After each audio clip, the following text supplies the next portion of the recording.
દિવસે ને દિવસે સ્માર્ટફોનનો ઉપયોગ ખૂબ વધતો જાય છે। આ કારણે ફોનનું સ્ટોરેજ જલ્દી ફૂલ થઈ જાય છે। ફોનનું સ્ટોરેજ ફૂલ થઈ જવાના કારણે અનેક વખત સમસ્યાઓનો સામનો કરવો પડે છે। ફોન સ્ટોરેજ ફૂલ થઈ જાય એટલે તમે કોઈ નવી વસ્તુને ડાઉનલોડ પણ નથી કરી શકતા। ઘણી વખત ફોન હેંગ થાય છે, પરંતુ તમે કેટલીક ટિપ્સની મદદથી ફોનનું સ્ટોરેજ વધારી શકો છો। વોટ્સએપ એક એવી એપ છે જે લગભગ બધાના ફોનમાં હોય છે। વોટ્સએપમાં દિવસભર થતી વાતચીતના ફોટો, વિડીયો તેમજ ડોક્યુમેન્ટ્સ અને મેસેજીસ શેર થતા હોય છે।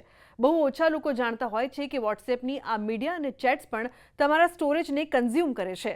આ માટે જે વસ્તુ તમારા કામની નથી એને તમે ડિલીટ કરતા રહો।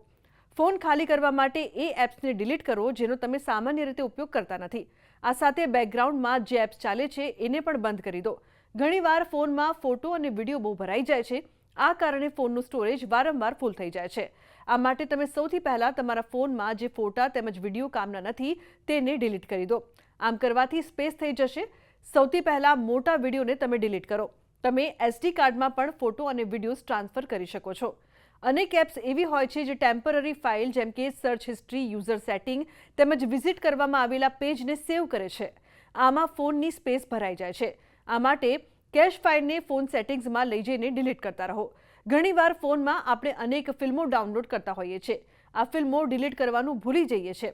આ કારણે ફોનનું સ્ટોરેજ ફૂલ થઈ જાય છે। આ માટે હંમેશા યાદ રાખો કે સમયે ફોનમાંથી બિનજરૂરી વસ્તુઓ ડિલીટ કરતા રહો। નંબર 4, ફાઇલ મેનેજરની અંદર જે આપણો ડેટા પડ્યો છે તેને પણ આપણે સતત મોનિટર કરતા રહેવું જોઈએ।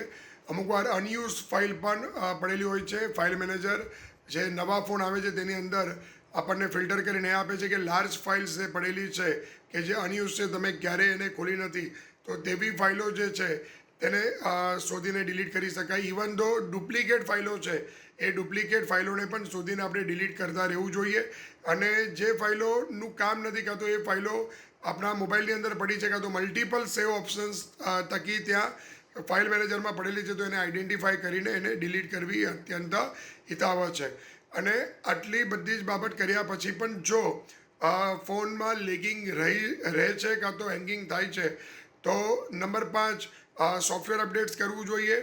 અને સોફ્ટવેર અપડેટ કરતાં પહેલાં મારી સલાહ એ છે કે મોબાઈલને ફેક્ટરી રીસેટ કરવો જોઈએ।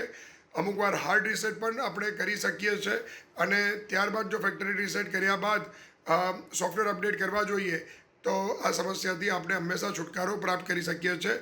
અને મારા મતે એવું છે કે મારા મતે આજે અનુભવના આધારે હું એટલું જ કહી શકું છું કે મોબાઈલની જે કુલ મેમરી છે એનાથી આપણે મેક્સિમમ 50% કે 60% મેમરીનો જ વપરાશ કરવો જોઈએ અને બાકીની મેમરી હંમેશા આપણે ફ્રી રાખવી જોઈએ। અને વખતો વખત જો આપણે અપડેટ કરતા રહીશું, તો એપ્લિકેશનોને પણ અપડેટ કરતા રહીશું, તો આ સમસ્યાથી આપણે બચી શકીએ છીએ।